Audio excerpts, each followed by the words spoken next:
Police હેડક્વાર્ટરમાં police કર્મીએ પોતાના પર firing કરી આપઘાત કરી લેતા પંથકમાં અરેરાટી વ્યાપી ગઈ છે।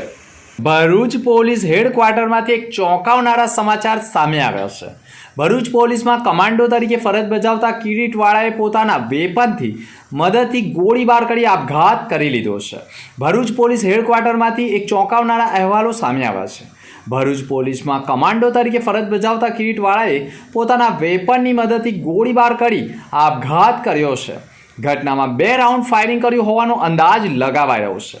ઘટનાના પગલે સારવાર મળે તે પૂર્વે જ કિરીટવાળાનું મૃત્યુ પામ્યું હતું। આત્મહત્યા પાછળનું કારણ હજુ અંકબંધ છે, પરંતુ પોલીસ કર્મીની આત્મહત્યાની વાત વહેતી થતાં ઉચ્ચ પોલીસ કર્મીઓ ઘટના સ્થળે દોડી આવ્યા હતા અને જે સ્થળે આપઘાત કર્યો તે બિલ્ડિંગના લોકોમાં પણ ખળભળાટ મચી ગયો છે। કયા કારણોસર આપઘાત કર્યો છે તે હજુ રહસ્ય બંધ રહ્યું છે, પરંતુ પારિવારિક બાબતે આત્મહત્યા કરી હોવાનું પ્રાથમિક અનુમાન લગાવાઈ રહ્યું છે।